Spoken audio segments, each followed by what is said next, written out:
요한계시록 연구 제11장 두 증인. 시작하는 이야기.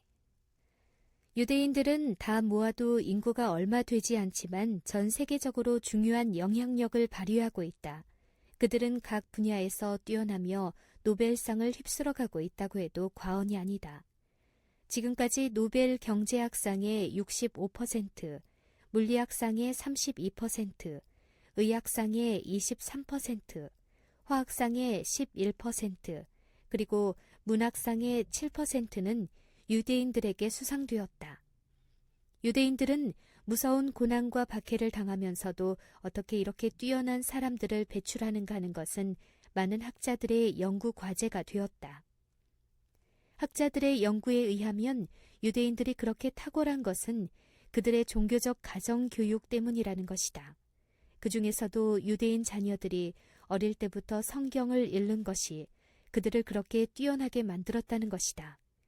유대인 어머니는 아이들의 침대에서 성경을 읽어주며 하루를 마감한다. 그것이 아이들로 하여금 큰 꿈을 갖게 하고 건실한 삶을 살게 하며 언어에도 남다른 능력을 갖게 한다는 것이다. 성경이야말로 우리를 변화시킬 수 있는 유일한 책이며 영감으로 쓰여진 하나님의 말씀이다. 제11장을 시작하며 요한계시록 11장은 하나님의 말씀인 성경과 그 백성을 핍박하는 세력들의 정체를 드러내고 있으며 마침내 하나님의 말씀과 성도들이 최후의 승리를 거둘 것을 예언하고 있다. 성전과 제단과 사람들의 측량. 1. 천사는 요한에게 무엇을 측량하라고 하였는가? 계시록 11장 1절. 또 내게 지팡이 같은 갈대를 주며 말하기를 일어나서 하나님의 성전과 제단과 그 안에서 경배하는 자들을 청량하되. 계시록 11장 1절. 설명. 천사가 성전을 측량하라고 지팡이 같은 갈대를 주었다고 하였다. 요단강 계곡에서 자라는 이스라엘의 갈대는 길고 똑바로 크기 때문에 길이를 재는 자로 쓰기에 알맞았다. 천사는 성전과 제단과 그 안에서 경배하는 자들을 측량하라 하였다. 600여 년 전에 에스겔도 이상 속에서 어떤 사람이 성전의 각 부분을 측량하는 것을 보았다. 에스겔 40장 3절부터 에스겔 43장 12절을 참조하라. 이 측량은 대속죄일에 있었다. 그리고 세 가지 것을 측량하였는데 즉 성전과 제단과 사람들이었다. 에스겔 40장 3절부터 43장 12절과 에스겔 43장 13절부터 17절, 에스겔 44장 1절부터 에스겔 48장 35절을 참조하라. 요한계시록 11장 1절과 2절의 장면도 구약 성경에 나오는 에스겔의 이상을 배경으로 한 것이다. 에스겔의 이상은 예루살렘 성전의 재건을 암시하고 있다. 그러나 요한계시록 11장 1, 2절은 예루살렘 성전을 자세히 살피라는 말씀은 물론 아니다. 요한이 계시를 볼 당시에는 예루살렘의 성전 건물은 이미 파괴되어 세상에 없었기 때문이다. 그렇다면 요한이 측량하라고 명령을 받은 성전은 어떤 성전인가? 그것은 하늘 성소일 수밖에 없다. 하늘 성소야말로 요한계시록의 중심 사상이다. 하늘 성소는 하나님의 보좌가 있는 곳이요, 우주의 중심이요, 그리스도께서 중보하고 계시는 곳이었다. 그렇다면 그런 하늘 성소와 제단과 사람들을 측량한다는 것을 어떻게 이해해야 할까? 측량한다는 것은 자세히 살피고 평가한다는 것을 의미하며 건축과 회복의 기본 조건이기 때문에 성전과 제단과 사람을 측량하라는 것은 성전과 성소 제도를 다시 자세히 살피라는 명령이다. 그리고 이 일이 대속죄일에 있었다는 것은 백성들의 회개와 심판을 요청하고 있다. 그것은 또한 요한계시록 10장 11절과 연결되어 있다는 것을 잊지 말아야 한다.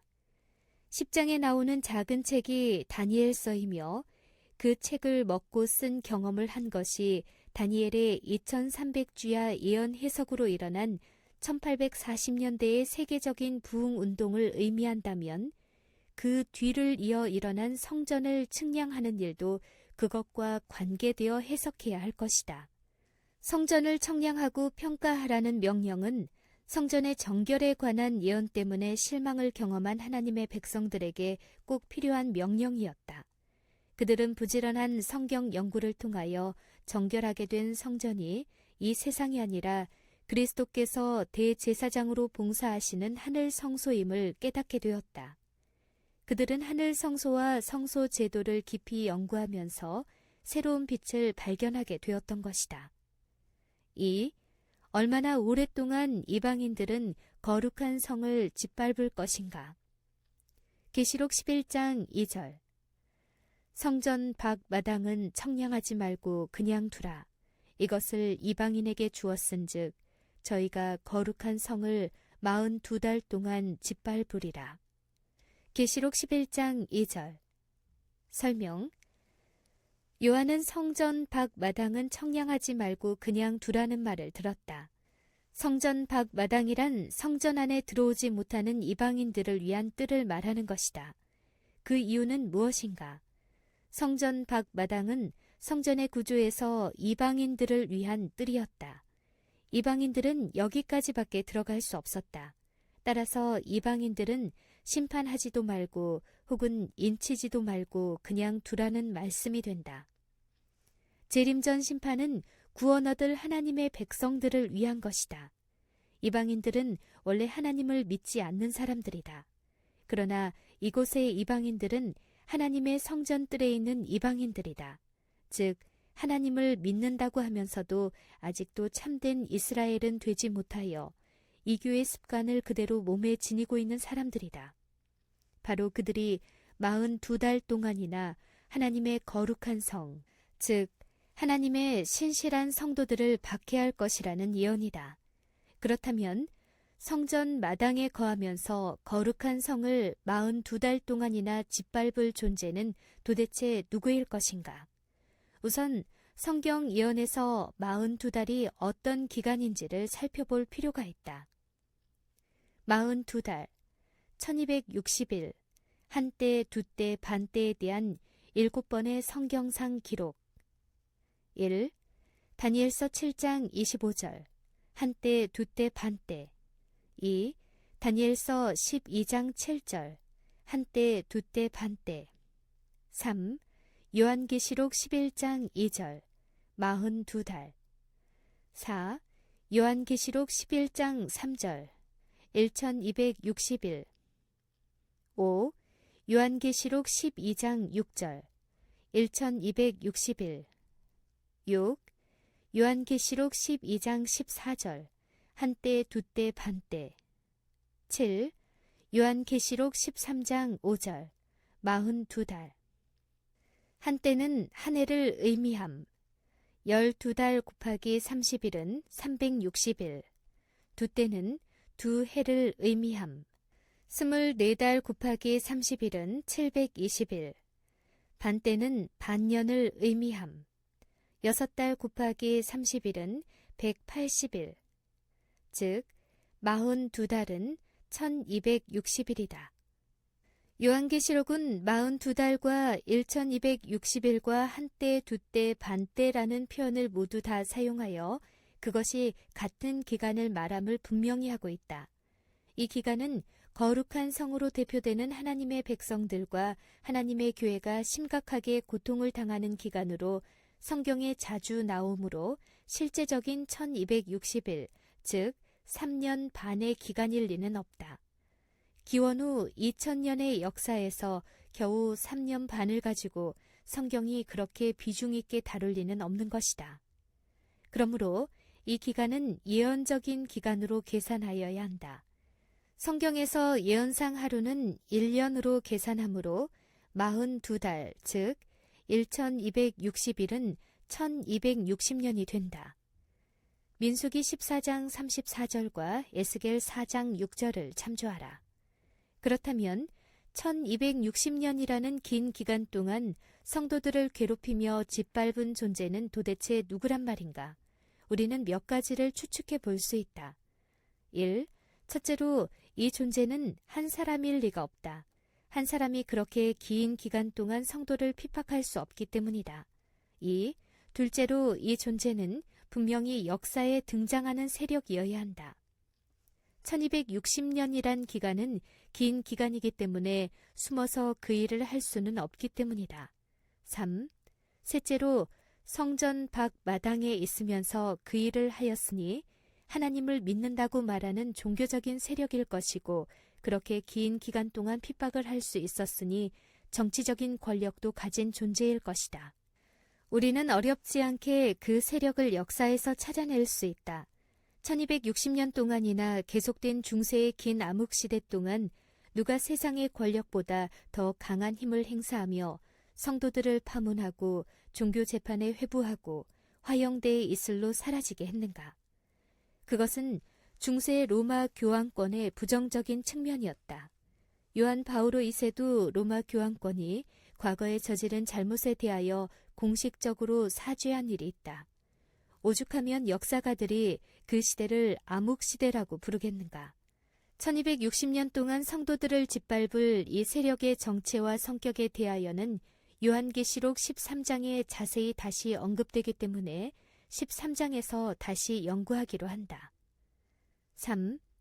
두 증인은 무엇이며 그들은 1260년 동안 무엇을 하였는가? 계시록 11장 3절과 4절. 내가 나의 두 증인에게 권세를 주리니 저희가 굵은 베옷을 입고 1260일 동안 예언하리라. 이는 이 땅의 주 앞에 섰는 두 감람나무와 두 촛대니. 계시록 11장 3절과 4절. 설명. 성도들이 1260년 동안 시달림을 받을 때 굵은 베옷을 입고 예언한 두 증인은 누구일까? 본문은 두 증인이 이 땅에서 주 앞에 서 있는 두 감람나무와 두 촛대라고 밝혔다. 두 감람나무와 촛대는 구약 성경 스가랴 4장에 나오는 장면이다. 스가랴가 두 감람나무의 뜻을 묻자 천사는 이는 기름 발리운 자 둘이니 온 세상에 주 앞에 모셔 섰는 자라고 알려준다. 두 증인은 사람들이 아님이 분명하다. 1260년의 긴 기간 동안 예언했기 때문이다. 그렇다면 두 증인은 과연 무엇일까?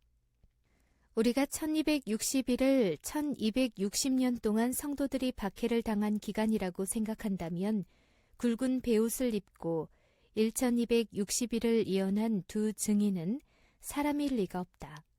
왜냐하면 사람이 1260년을 살 수가 없기 때문이다. 굵은 베옷을 입었다는 것은 슬픔과 회개를 나타낸다. 그렇다면 두 증인은 1260년의 박해 기간 동안 성도들의 고난을 슬퍼하며 세상에 대해서는 끊임없이 회개를 호소해온 어떤 것일 것이다. 두 증인은 주 앞에 서 있는 두 감람나무와 두 촛대라고 했는데 감람나무와 촛대는 무엇을 말하는 것일까? 둘 다 불을 밝히는 것이다. 감람나무는 불을 밝히는 기름을 대주는 원천이 되고 촛대는 그 기름으로 불을 밝힌다. 그렇다면 두 증인은 1260년의 암흑기간 동안에 감람나무와 촛대처럼 계속해서 불을 밝히는 기름을 대주는 동시에 또 불을 밝혀 빛을 비추어 온 것을 알 수 있다. 우리에게 어두움을 밝혀주는 등이 되고 빛이 되는 것이 무엇인가? 그것은 하나님의 말씀이다. 시편 119편 105절에 주의 말씀이 내 발의 등이요 내 길의 빛이라고 말씀하신 것처럼 하나님의 말씀인 신구약 성경은 어두운 중세의 박해 시절 그 어두움을 비추는 등이요 빛이었던 것이다. 두 증인이라고 한 것이 신구약 성경을 잘 상징하고 있다. 시편 기자는 주의 말씀은 내 발의 등이요 내 길의 빛이라고 노래했으며 예수께서는 이 성경이 곧 내게 대하여 증거하는 것이라고 말씀하셨다. 그러므로 두 증인은 어떤 사람이 아니라 성경 말씀, 즉 구약 성경과 신약 성경이라고 보는 것이 올바른 해석이다. 성도들이 고난을 당하는 중세 암흑시대 동안 성경 말씀은 그들과 함께 슬퍼했으며 그들에게 위로가 되고 하나님의 뜻을 전하는 증인이었으며 어둠을 밝히는 등불이었던 것이다. 이것은 그 다음 절을 보면 더 명확해진다. 3. 두 증인을 헤아려 하는 자는 어떻게 되는가? 또 그들에게는 어떤 권세가 있었는가? 계시록 11장 5절에서 6절. 만일 누구든지 저희를 해하고자 한즉 저희 입에서 불이 나서 그 원수를 소멸할지니 누구든지 헤아리 하면 반드시 이와 같이 죽임을 당하리라. 저희가 권세를 가지고 하늘을 닫아 그 예언을 하는 날 동안 비오지 못하게 하고 또 권세를 가지고 물이 변하여 피되게 하고 아무 때든지 원하는 대로 여러 가지 재앙으로 땅을 치리로다. 계시록 11장 5절에서 6절. 설명. 저희를 해하고자 한즉 저희 입에서 불이 나서 그 원수를 소멸한다고 하는 것과 하늘을 닫아 그 예언을 하는 날 동안 비오지 못하게 한다는 표현은 엘리야의 기사들을 연상시킨다. 엘리야가 기도한즉 이스라엘에 3년 반 동안이나 비가 오지 않았으며 엘리야를 죽이려 하던 군사들은 하늘에서 내려온 불이 그들을 소멸하였다. 열왕기하 1장 10절을 참조하라. 물이 변하여 피가 되게 한다는 것은 모세가 나일 강물이 피가 되게 했던 애굽의 재앙을 생각나게 한다. 실제로 모세와 엘리야는 증인으로서 변화산에서 예수님과 말씀을 나눈 일도 있다. 그러나 성경 어디에도 모세나 엘리야를 감람나무나 촛대로 부른 일은 없다. 또 그들은 사람이기 때문에 1260년의 긴 기간 동안 증인이 될 수도 없다. 비가 오지 않거나 물이 피로 변하는 재앙이 임한 것은 그들이 모세나 엘리야 같은 사람을 거절했기 때문이 아니라 그들이 전하는 하나님의 말씀을 거절했기 때문이었다. 그러므로 두 증인은 어떤 사람들이 아니라 하나님의 말씀이다. 구약의 모든 선지자들과 믿음의 조상들은 구약의 증인에 포함되며 신약의 모든 성도들은 신약의 증인들에 포함된다. 그렇다면 신구약 성경이 헤아려 하는 사람들에게 실제로 재앙을 내린 일이 있었는가? 요한계시록 22장 18절은 만일 누구든지 이것들 외에 더하면 하나님이 이 책에 기록된 재앙들을 그에게 더할 것이요 라고 하였다. 하나님 여호와는 그를 거절하는 자들에게 소멸하는 불이시다. 각 시대를 통하여 하나님의 말씀을 헤아려 하는 시도는 실패하였고 재앙을 가져왔다. 신명기 4장 24절을 참조하라. 오늘날 우리도 하나님의 말씀을 왜곡하거나 불순종하면 재앙을 피할 수 없다. 우리가 편리한 대로 생각할 것이 아니라 하나님께서 무엇이라 말씀하셨는가가 가장 중요한 것이다. 4. 두 증인에게 무슨 일이 생겼는가? 계시록 11장 7절에서 10절. 저희가 그 증거를 마칠 때에 무적행으로부터 올라오는 짐승이 저희로 더불어 전쟁을 일으켜 저희를 이기고 저희를 죽일 터인즉 저희 시체가 큰 성 길에 있으리니 그 성은 영적으로 하면 소돔이라고도 하고 애굽이라고도 하니 곧 저희 주께서 십자가에 못 박히신 곳이니라. 백성들과 족속과 방언과 나라 중에서 사람들이 그 시체를 사흘 반 동안을 목도하며 무덤에 장사하지 못하게 하리로다. 이 두 선지자가 땅에 거하는 자들을 괴롭게 한 고로 땅에 거하는 자들이 저희의 죽음을 즐거워하고 기뻐하여 서로 예물을 보내리라 하더라. 계시록 11장 7절에서 10절. 설명.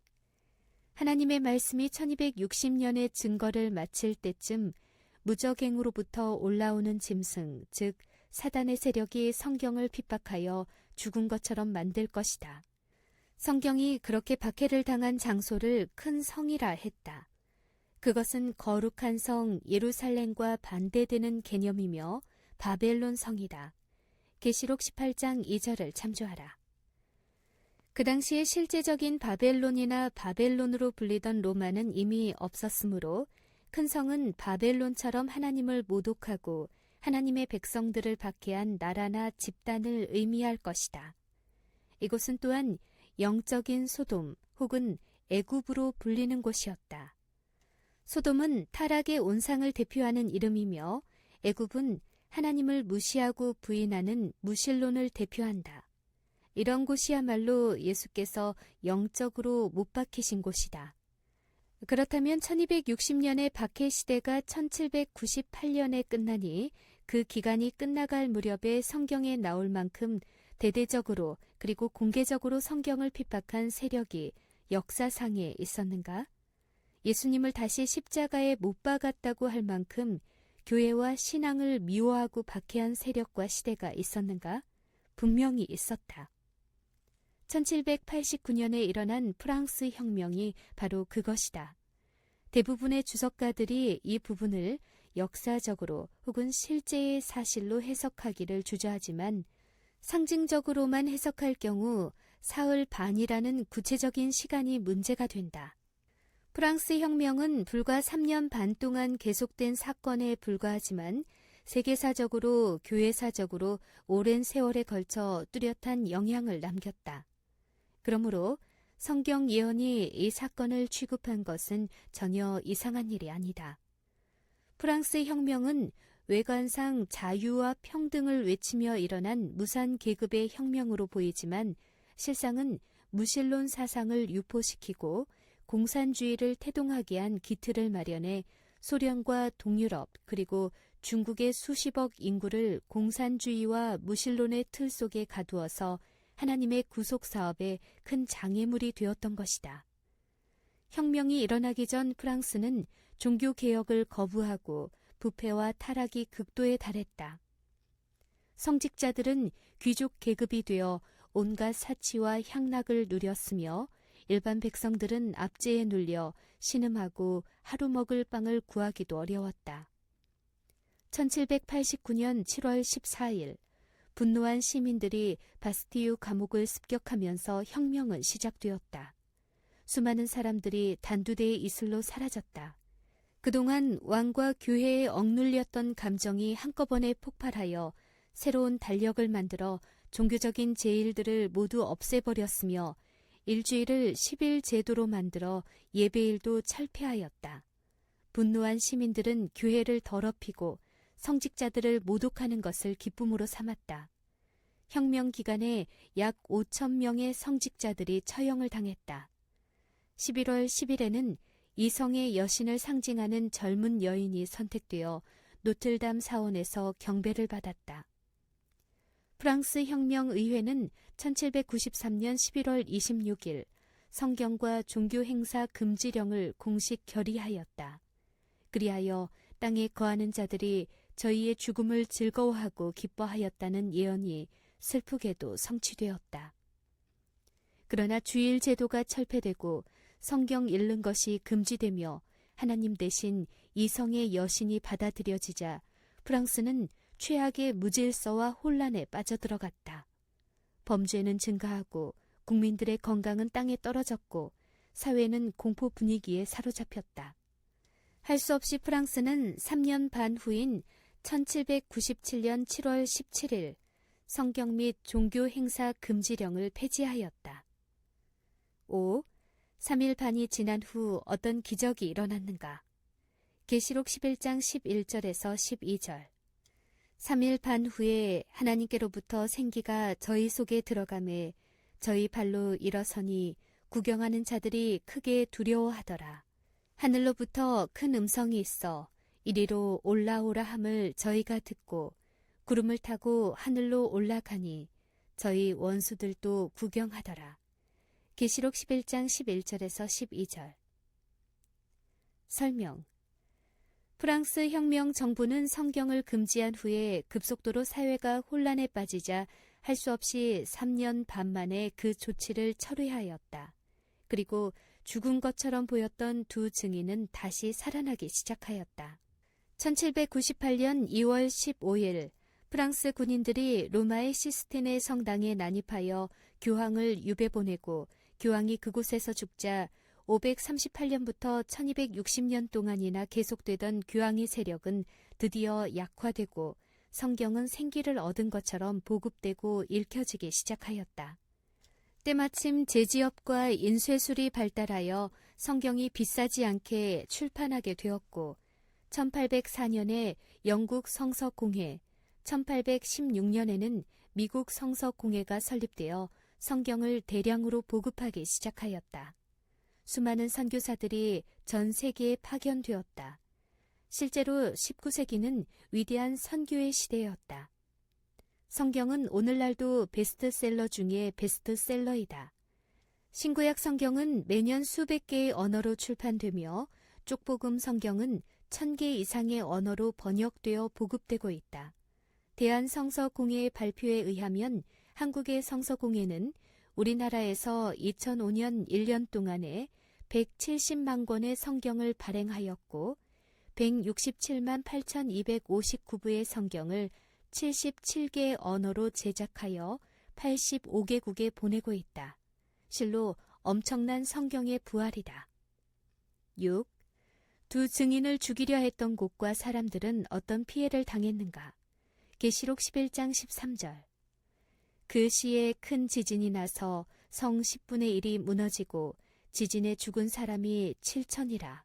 그 남은 자들이 두려워하여 영광을 하늘의 하나님께 돌리더라. 계시록 11장 13절. 설명. 하나님의 말씀 성경은 이렇게 하나님에게서 직접 생기를 얻어 부활했지만 성경을 박해한 프랑스는 커다란 영적 지진을 경험하였다. 그들은 영적으로 정신적으로 지주를 잃고 피폐해졌으며 엄청난 무너짐을 경험하였다.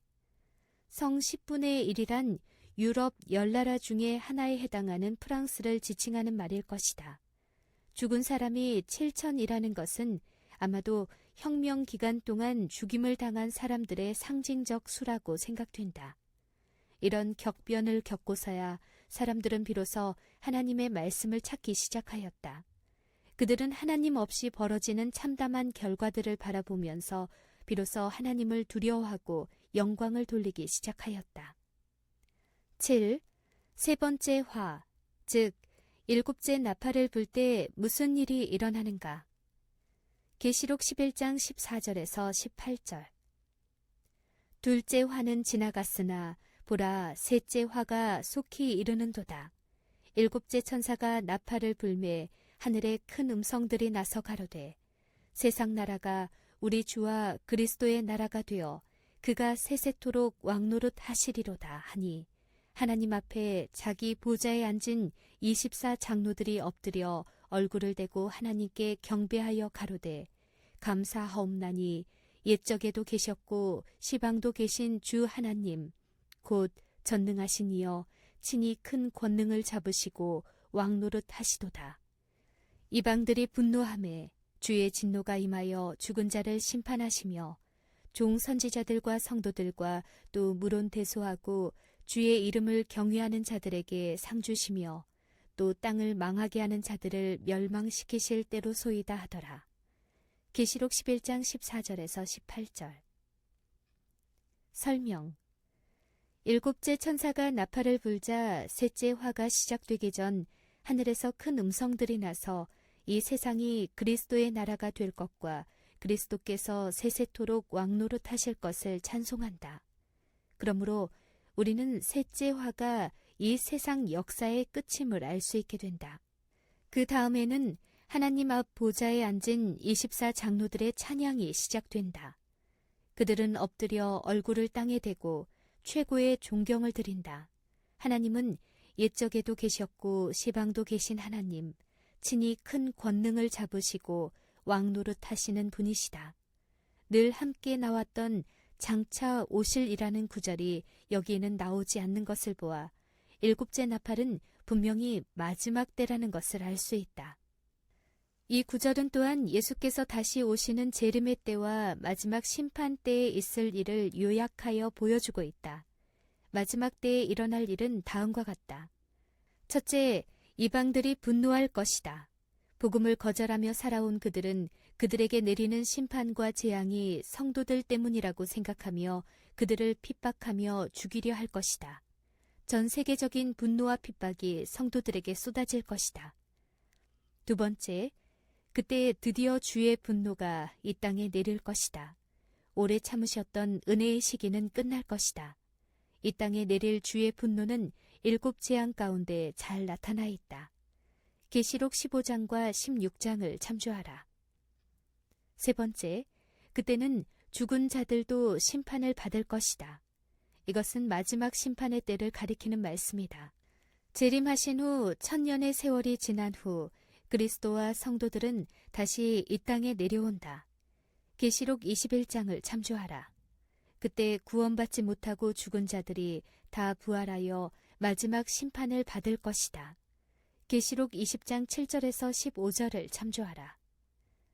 네 번째, 그때에 그의 종 선지자들과 성도들과 또 물론 대소하고 주의 이름을 경외하는 자들에게는 상을 주실 것이다. 이제 아름답게 재창조된 이 땅과 새 예루살렘 성이 그들의 거처가 된다. 하나님께 순종하며 살아온 그들에게는 무궁한 기쁨과 영생의 상이 주어진다. 다섯 번째, 그러나 이때는 또한 땅을 망하게 하는 자들을 멸망시키실 때이다. 악인들은 끝까지 회개하지 아니하고 하나님께 저항을 시도하지만 마침내 하늘에서 불이 내려와 그들을 소멸하게 된다. 마침내 모든 죄악의 역사는 완전히 끝난다. 우주에는 다시 사랑과 기쁨만이 가득 차게 된다. 8. 하늘 성전의 모습은 어떠하였는가? 계시록 11장 19절.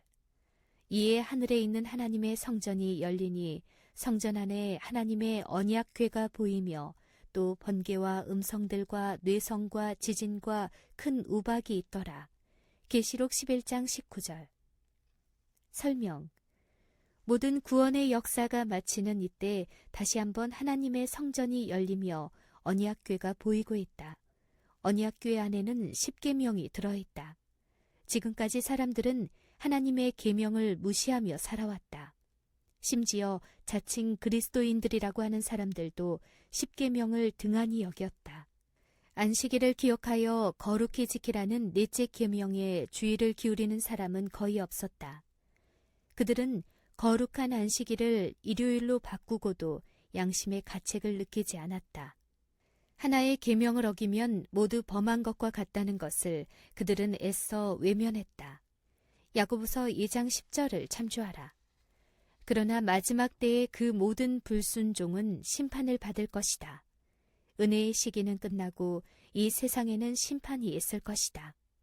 번개와 음성들과 뇌성과 지진과 큰 우박은 하나님의 계명을 무시하고 순종하지 않는 이 세상에 임할 엄숙한 재앙과 심판을 상징하고 있다. 그러나 우리가 언제나 감사하는 것은 성전이나 계명이나 심지어 심판까지도 그 근본 정신은 사랑이며 우리의 구원을 위해 존재한다는 사실이다. 명상할 문제. 오늘 우리의 태도는 우리의 영원한 운명을 결정한다. 하나님이 계신 것이 분명한 것처럼 이 죄악 세상의 역사가 끝나고 마지막 심판이 있을 것도 확실하다. 성경이 그렇게 말씀하시기 때문이다. 성경은 영감으로 기록된 하나님의 말씀이다. 성경은 아무리 박해를 당하고 거절을 당해도 언제나 승리한다. 그것은 역사가 증거한다. 그러나 그 성경 말씀을 거절하는 세력이나 개인은 마침내 구원의 길에서 떠나게 된다. 그 운명의 날, 우리가 어느 편에 서 있을 것인지 오늘 결정해야 한다. 우리에게 주어진 시간은 많지 않다. 우리의 생명은 언제 끝날지 모르며 세상의 마지막도 생각지 않은 때에 청천벽력처럼 우리에게 임할 것이다.